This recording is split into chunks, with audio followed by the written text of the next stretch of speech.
Good afternoon, music world. John here from What's Spinning, here tonight to quickly rank the discography of Florence and the Machine, UK-based indie rock and art rock outfit headed by Miss Florence Welsh. They've been at it for some time, garnering a lot of success and fan adoration from mostly just Florence's incredible vocals from time to time, empowering lyrics, and just larger-than-life songs. Now, up until this point, they have dropped 5 releases, which I will be rating today, ranking them, if you will, and tomorrow I'm going to be dropping my review of their latest album, Everybody Scream, and of course I will let you all know where this new one adds up in the ranking. And finally, before we dive in, just remember, y'all, this is all just opinion, folks, so just let's have some fun. So at number 5 in the Florence and the Machine discography, I am going to put 2011 Ceremonials. For me, this has been an era of Florence's music that's always been, a little bit harder for me to grip onto. It's never really connected with me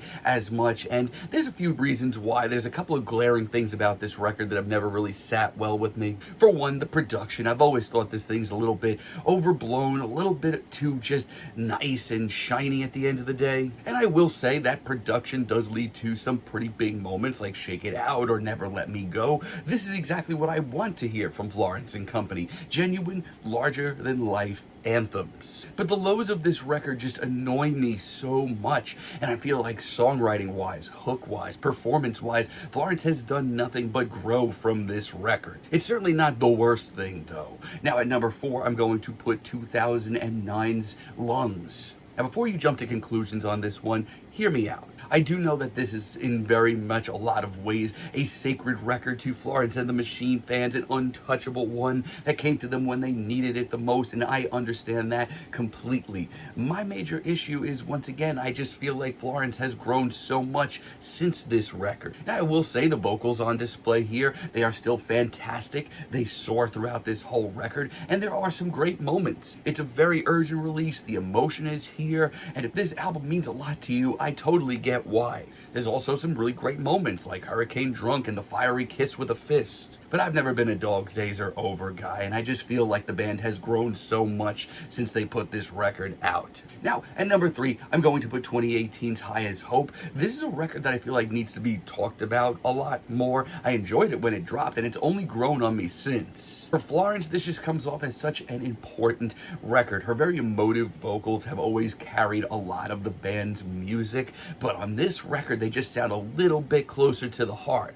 From the autobiographical Hunger to the soaring Grace to the incredible opener June, this album has so much going for it. And I will say this, the only reservation I have on this thing after all these years is, instrumentally, this is not the most exciting record from the band. It's a little stripped back, but man, is it solid. Now, at number 2, I'm going to put Dance Fever from 2022. I mean, I listened to a record like this, and then I listened to some of the band's first few records, and I'm like, how much have you grown since then? This album may not be their best record, we'll get to that in a second, but as far as a sound goes, this album is gigantic. This thing is larger than life, and I mean that coming from all angles. The production is gigantic, the instrumentals are triumphant, the songwriting is great. It's also one of the band's most consistent records. Between towering deep cuts to the epic My Love, which is one of the best singles the band's ever put out, this thing is just jam-packed. Not only that, but I also love a lot of the throwback elements to this record, from the disco elements on My Love to a lot of the old-school singer-songwriter-isms that pop up throughout. It's really, really good. And finally, my favorite record from Florence and the Machine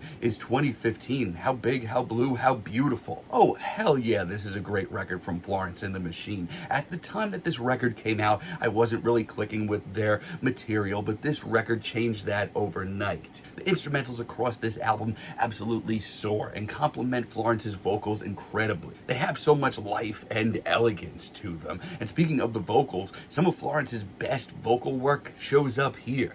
Her performance on Queen of Peace alone, I mean, my God. Not only that, but it's an album that runs on emotion, and everything from ballads like Delilah to the epic opener Ship to Wreck make this one that you need to hear. If you haven't listened to Florence and the Machine, this is the record that I always tell people to really sink their teeth into first. But that's my thoughts. Let me know how you would rank their discography down below. And of course, stay tuned for my review of their new album, Everybody Scream. It's coming soon, folks.